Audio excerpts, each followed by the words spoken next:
de reforma do Eu apartamento? não sei qual era a proposta, ele disse fazer uma proposta. Não me disse de fazer reforma. Tá. Eu vou interromper o áudio aqui pelo tamanho dele e já retomamos.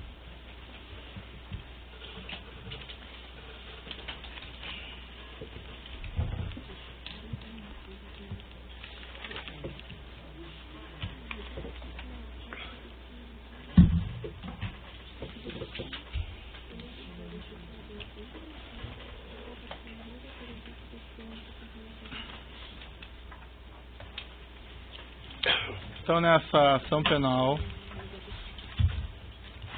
504-6512, continuidade do depoimento do senhor ex-presidente Luiz Inácio Lula da Silva. Então, senhor ex-presidente, eu lhe fazia essas perguntas. Ainda não ficou claro para mim quem tomou essa decisão de não ficar com o apartamento ou se ela foi de fato tomada, porque o senhor, no depoimento prestado na condução coercitiva, o senhor utilizou essas expressões que o senhor teria decidido não ficar com o apartamento após a segunda visita da senhora, sua esposa, a esse apartamento. Foi isso ou como foi? Eu repito a mesma coisa.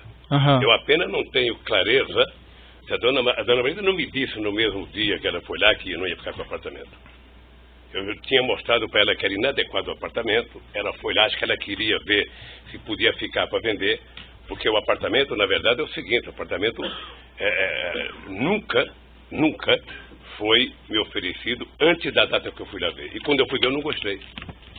É isso. Uhum. E o senhor Léo não falou ao senhor que ia reformar o apartamento para ver se o senhor se Léo interessava? disse que depois ia voltar a conversar comigo. Depois de todos os defeitos que eu disse, falou: eu vou te fazer uma proposta. E nunca mais conversei com o Léo. Quando a senhora, sua esposa, foi ao apartamento pela segunda vez e voltou dessa visita, ela lhe relatou ou o senhor perguntou sobre as reformas? Excelência, ele já acabou de explicar, Excelência. Ele já respondeu essa pergunta algumas vezes a Vossa Excelência. Comigo, sabe? E ela disse que não tinha gostado do apartamento mais uma vez. E como eu tinha insistido para ela que ela não gostava de praia e que eu gostava, sabe? Mas que ele era inadequado para mim, eu acho que ela tomou a decisão de não comprar. Certo. Mas a indagação que eu faço é se ela relatou ao senhor sobre não relatou, as reformas. Não relatou. E lamentavelmente ela não está viva para perguntar. Consta no depoimento que o senhor prestou também nessa condição coercitiva, o delegado perguntou ao senhor: a dona Marisa, quando foi eventualmente para ver se tinha interesse, como o senhor explicou, já tinha instalado a tal cozinha e elevador? O senhor respondeu: não tinha nada. Segundo ela, não tinha nada. Aí ele perguntou novamente: na segunda visita, nada? Nenhum móvel? Aí o senhor respondeu: nada. Ela relatou ao senhor ou não o estado das reformas? Não. E como é que o senhor explica essa resposta que o senhor deu no depoimento da condução coercitiva? Não, que ela disse que não tinha nada? É. Ela disse que não tinha nada. Ela mencionou então... Eu falei que depois de uns 10 dias, eu não precisei a data, a Câmara disse que não tinha nada e que não queria mais o apartamento. Certo. Mas ela relatou ao senhor então que as reformas não tinham sido feitas, que a cozinha não tinha sido instalada? Eu não sei se é reforma. Ela disse que não tinha nada no apartamento. Estava do mesmo jeito que nós fomos lá. Uhum.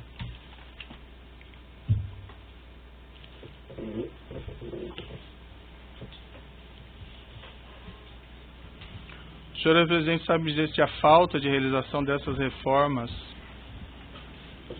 ou de instalação de cozinha, ou de instalação de elevador, em agosto de 2014, foi um dos motivos pelos quais o senhor ex-presidente resolveu não ficar com o imóvel? Eu não ia ficar porque não tinha como ficar. E esse foi um motivo também que influiu na decisão, ou não? Esse motivo foi que eu não tinha solicitado e não quis o apartamento. Excelência, eu sei que Vossa Excelência tem um relatório de questões previamente formuladas, mas eu pediria a Vossa Excelência que adaptasse esse rol de perguntas previamente formuladas a respostas já dadas pelo ex-presidente Lula, porque Vossa Excelência está repetindo muitas questões que, em respostas anteriores, ele já respondeu. Eu estou precisando de esclarecimentos aqui, doutor, mas agradeço a sua consideração. O senhor ex-presidente comunicou formalmente ao OAS de que teria decidido não ficar com o imóvel? Eu já disse que não. O senhor comunicou de alguma outra forma? Doutor, eu vou repetir. O apartamento estava no nome da minha mulher. Sei. Eu tinha dito em fevereiro que não queria o apartamento. Ela certamente pensava qualquer coisa de fazer negócio se ela fosse ficar com o apartamento. O senhor sabe se a sua esposa comunicou formalmente ao OAS de que teria decidido não ficar com o imóvel? Não sei. Houve mais visitas ao apartamento pelo senhor ex-presidente ou por sua família após agosto de 2014? Nunca. Como as coisas se desenvolveram após as visitas de fevereiro e agosto de 2014 em relação a esse imóvel? Para mim, não aconteceu nada de novo porque eu não fui mais atrás. Depois que o José Aldelmário Pinheiro, Léo Pinheiro, foi preso em novembro de 2014, teve algum desdobramento ao assunto do triplex? Não.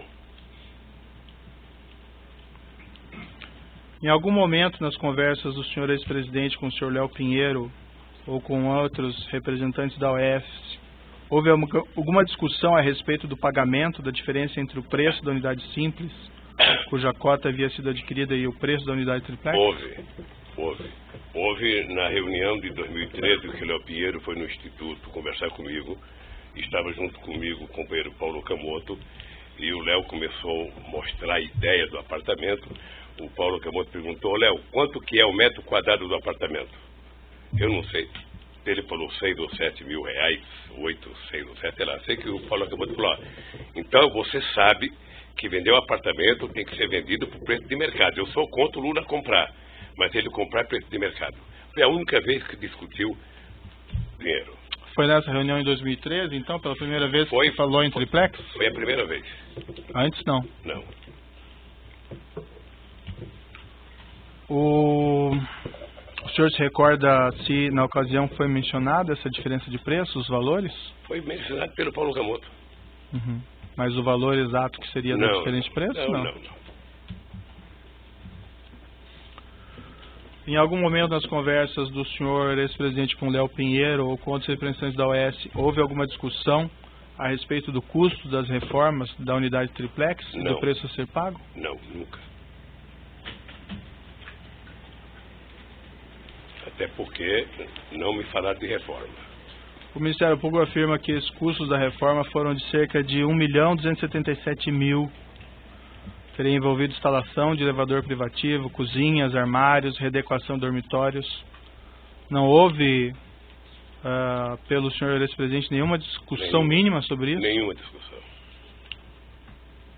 E como eu considero, doutor, esse processo ilegítimo e a denúncia uma farsa, eu estou aqui em respeito à lei, em respeito à nossa Constituição, mas com muitas ressalvas com o comportamento dos procuradores da Lava Jato. Perfeito, mas essa oportunidade que o senhor tem de se defender e esclarecer essas questões, certo? Então eu vou pedir um pouco de paciência para o senhor ex-presidente. Eu tenho paciência, que perguntar coisa para mim de uma pessoa que já morreu é muito difícil. Sim, eu imagino. É muito difícil. Eu imagino, mas infelizmente a gente acaba tendo aqui pelo contexto, certo? Na mesma época dessas visitas que o senhor ex-presidente fez ao triplex, depois a senhora, sua esposa, houve também reformas custeadas pela OAS no sítio em Atibaia? Esse é um outro processo, doutor, que quando chegar o inquérito, eu terei muito prazer de falar sobre isso. Certo. Existe um contexto aqui, eu indago apenas o senhor por conta desse motivo. Excelência, pela ordem. Existem algumas mensagens.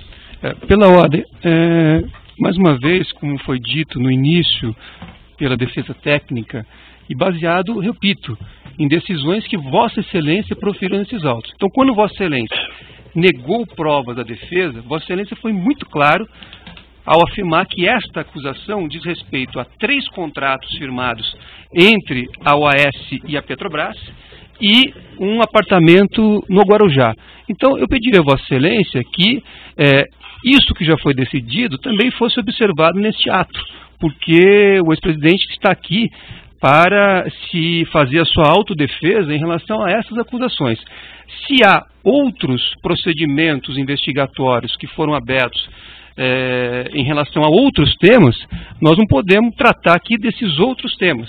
Então eu pedi, até porque nós temos competências diferentes. Há temas tratados, como eu disse, no Supremo Tribunal Federal, há temas tratados em Brasília, e outros locais. Então, eu pediria a Vossa Excelência que o interrogatório, o momento da autodefesa, fosse em relação exclusivamente à delimitação já feita por Vossa Excelência nas decisões anteriores. Se for necessário, podemos rever a decisão de Vossa Excelência aqui para termos aqui presente qual é o real escopo da ação. Certo, há algumas mensagens nos autos que estão juntados nesse processo, nos quais executivos da OS se reportam a reformas desse apartamento do Guarujá, em conjunto com reformas desse apartamento de Atibaia. Apenas por esse motivo que eu insiro esse tema, mas assim, senhor ex-presidente, fique absolutamente à vontade para exercer o seu direito ao silêncio e não responder se o senhor entende que não deve responder. A defesa técnica, Excelência, tem essa posição já dita a Vossa Excelência e orientou o ex-presidente a promover a sua autodefesa em relação ao objeto da ação que foi indicado nas decisões de Vossa Excelência e que estão ali bem delimitados. Então, neste momento, a orientação, eu informo a Vossa Excelência que a orientação dada pela defesa técnica é para que o ex-presidente esclareça tudo o que for perguntado em relação ao tema da ação. Agora, não podemos aqui trazer outros temas que não são objeto deste processo, e eu peço vênia para repetir, de acordo com as próprias decisões proferidas por Vossa Excelência. Certo.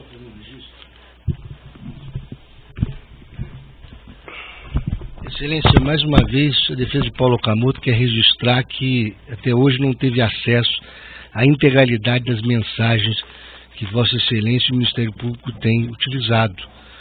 E a defesa também requereu acesso à integralidade dessas mensagens e até hoje Vossa Excelência não permitiu esse acesso.